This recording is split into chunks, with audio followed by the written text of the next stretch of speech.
ذکر کے اندر اصل میں روحانی زندگی موجود ہے۔ یہی وجہ ہے کہ نبی پاک صلی اللہ علیہ وسلم نے فرمایا کہ اس شخص کی مثال جو ذکر کرتا ہے اور اس کی جو ذکر نہیں کرتا ایسے ہی ہے جیسے ایک زندہ اور ایک مردہ کی، یعنی کہ جو ذکر کرنے والا انسان ہے وہ زندہ کی طرح ہے، اور جو غافل ہے، جو ذکر سے فارغ ہے، وہ ایسا ہے جیسا کہ مردہ۔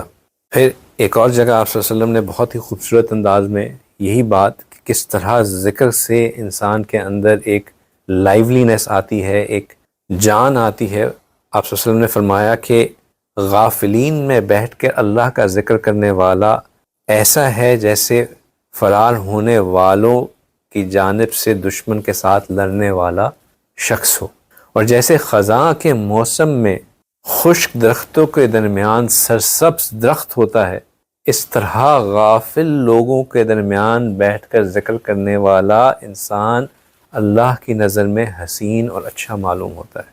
جب خزاں آتی ہے اور درختوں سے پتے جھڑ جاتے ہیں تو کیا فیلنگ آتی ہے؟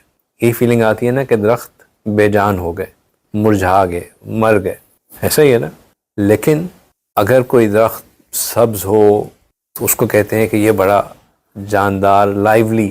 بہار میں کیوں اچھا لگتا ہے؟ کیونکہ ہر چیز سرسبز شاداب ہوتی ہے، اور اگر ایسی کوئی چیز دیکھنے کو ملے کہ ہر جگہ خشک درخت ہوں اور بیچ میں ایک سرسبز درخت ہو تو وہ کتنا پیارا لگتا ہے، کتنا اچھا لگتا ہے۔ ایک دم سے لگتا ہے کہ ایک لائیولی چیز نظر آ گئی، الائیو چیز نظر آ گئی۔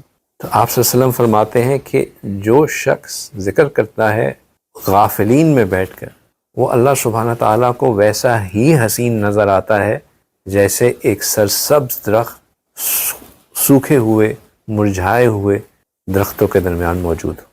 پھر ذکر کی لائیولینس، یعنی کہ ذکر کی کسی بھی چیز میں جان ڈالنے کی صلاحیت، ہم اس بات سے اندازہ لگا سکتے ہیں کہ ایک حدیث مبارکہ میں آتا ہے کہ قیامت اس وقت تک قائم نہیں ہوگی جب تک زمین میں کوئی ایک بندہ بھی اللہ اللہ کہنے والا ہوگا۔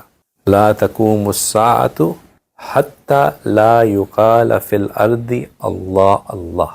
تو جب تک اللہ اللہ کا ذکر جاری رہتا ہے، اللہ سبحانہ تعالیٰ مصیبت کو دور کرتے رہتے ہیں۔ اب اس میں ایک اور نقطہ بھی ہے، اگر قیامت جیسی مصیبت اللہ اللہ کے ذکر کرنے سے دور ہو سکتی ہے، قائم ہونے سے ہٹ سکتی ہے، تو یہ جو چھوٹی دن بھر کی مصیبتیں ہم جن سے گھبراتے رہتے ہیں، اگر ہم ذکر میں رہنے والے ہوں گے تو یہ مصیبت بن کے کم از کم ضرور نہیں آئیں گی۔ اگر پھر کوئی چیز آئے گی تو وہ بطور آزمائش آئے گی، درجات کو بلند کرنے کے لیے آئے گی، مصیبت بن کر، سزا بن کر کے نہیں آئے گی۔